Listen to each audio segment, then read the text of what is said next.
The woman in the trunk. The rain had been falling for 3 days straight. Marcus Chen stood at the window of his corner office on the 42nd floor, watching the water streak down the glass. Below him, the city of Seattle moved through its rhythm. Cars honking, people rushing, life continuing as it always did. But something felt different today. His assistant knocked softly on the door. "Mr. Chen, your car is ready downstairs."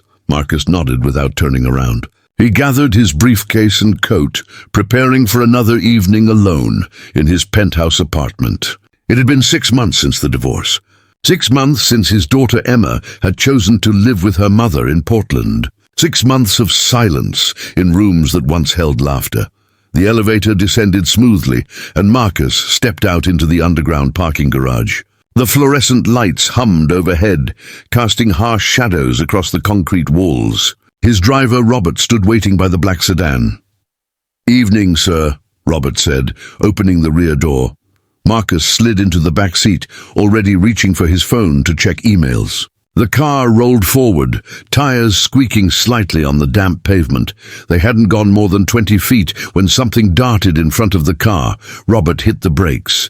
"What the—" A small figure stood in the headlights. A little girl, no more than 7 years old, wearing a thin pink jacket that was soaked through. Her dark hair hung in wet strings around her face. She wasn't moving. She was just standing there, staring at them. Marcus felt his heart lurch. "Robert, what is a child doing down here?" "I don't know, sir. This garage is supposed to be secure." Marcus opened his door and stepped out. The cold air hit him immediately. He walked toward the girl slowly, not wanting to frighten her. "Hello," he said gently. "Are you lost? Where are your parents?" The little girl looked up at him with wide, dark eyes. She was shivering. Her lips had a faint blue tinge. "Sir," she said, her voice barely above a whisper. "Please, you have to help." Marcus crouched down to her level. "Of course. What's wrong? Where's your family?" The girl shook her head. Tears began to stream down her cheeks, mixing with the rainwater already there. "She's too weak to beg." "Who?" Marcus asked. "Who's too weak?" The girl turned and pointed toward the far corner of the garage. "My mama. She's in the trunk." For a moment Marcus couldn't process the words. His mind raced through possibilities, none of them good. He looked at Robert, who had gotten out of the car and was standing nearby. "Call 911, Marcus said. "Now!" He took the little girl's hand. It was ice cold. "Show me." She led him across the garage, her small feet making soft splashing sounds in the puddles. In the corner, barely visible in the dim light, sat an old grey sedan. The paint was peeling. One taillight was cracked. It looked like it hadn't moved in days. "She's in there," the girl said, her voice breaking. "I tried to open it, but I can't. I'm not strong enough." Marcus approached the trunk carefully. He placed his hand on the cold metal. "Is your mother in there right now?" The girl nodded, sobbing. "She told me to go find help. She said she was too weak. She said I had to be brave." Marcus felt something twist in his chest. He tried the trunk release, but it was locked. He looked around and found a tire iron leaning against a nearby pillar. Without hesitation, he picked it up. "Step back, sweetheart," he told the girl. He wedged the tire iron into the crack of the trunk and pushed down hard. The metal groaned. He pushed harder, putting all his weight into it. Finally, with a sharp crack, the lock gave way. The trunk popped open. Marcus looked inside and froze. A woman lay curled on her side, thin and pale, her breathing shallow. She wore a faded blue dress that hung loose on her frame. Her eyes were closed. But what made Marcus's blood run cold were the bruises, dark purple marks on her arms, her neck, her face. "Mama!" the little girl cried, trying to climb up. Marcus gently held her back. "Wait, let me help her out. We need to be careful." He reached into the trunk and carefully lifted the woman. She was frighteningly light, as if she weighed nothing at all. Her eyelids fluttered. "It's okay," Marcus said softly. "You're safe now. I've got you." Robert appeared at his side. "Ambulance is 3 minutes out, sir." "I told them it's urgent." Marcus carried the woman to his car and laid her gently across the back seat. The little girl climbed in beside her, holding her mother's hand. "Mama, wake up," she whispered. "Please wake up." The woman's eyes opened slightly. She looked at her daughter and a weak smile touched her lips. "Ruby," she breathed. "My brave girl." Marcus removed his coat and draped it over the woman. "What's your name?" he asked. "Sarah," she whispered. "Sarah Mitchell. Sarah, I'm Marcus. An ambulance is coming. Can you tell me what happened?" Sarah's eyes filled with tears. "We were running from my husband. He found us at the shelter 2 days ago. He said if I tried to leave again, he'd make sure I never walked out. He locked me in the trunk, left us here." Ruby got out through the back seat.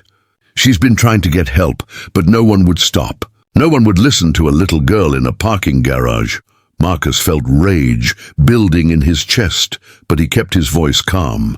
"You're safe now, both of you. He can't hurt you anymore." In the distance, sirens wailed, growing louder. The paramedics arrived within minutes. They worked quickly, checking Sarah's vitals, starting an IV, loading her onto a stretcher. Ruby refused to let go of her mother's hand. "Sir, are you family?" one of the paramedics asked Marcus. "No, but I want him to come," Sarah said weakly. "Please, he saved us." Marcus rode in the ambulance, holding Ruby on his lap. The little girl had finally stopped shaking. She leaned against his chest, exhausted. At the hospital, doctors rushed Sarah into emergency care. Marcus stayed with Ruby in the waiting room.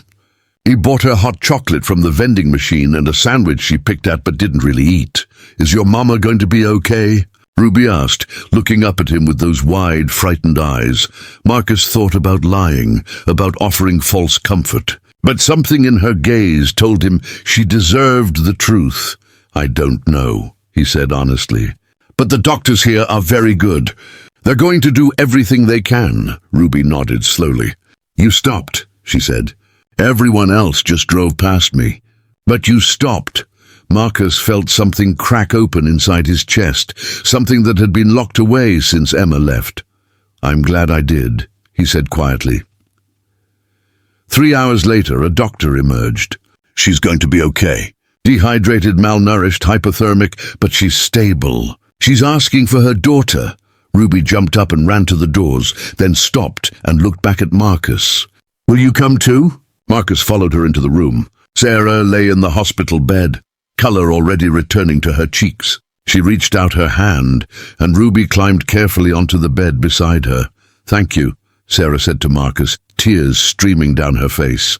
"Thank you for seeing us. Thank you for caring." Marcus pulled up a chair. "What happens now?" "Where will you go?" "I don't know," Sarah admitted. "We have nothing. No money, no family." He made sure of that. Marcus was quiet for a long moment. Outside the window, the rain had finally stopped. The first rays of morning sun were breaking through the clouds. "I have a property," he said slowly. "A small apartment building I own across town. 1 unit is vacant. It's furnished. You could stay there. No rent for the first 6 months. It would give you time to get back on your feet." Sarah stared at him. "Why would you do that? You don't even know us." Marcus thought about his empty penthouse, about Emma, who he barely saw anymore, about all the years he'd spent building walls around himself. "Because someone stopped when you needed help," he said. "And because I think I needed to stop too." Ruby looked up at him and smiled, a real smile this time, with hope in her eyes. Outside, the sun continued to rise, painting the sky in shades of gold and pink, and for the first time in 6 months, Marcus Chen felt something other than emptiness. He felt alive.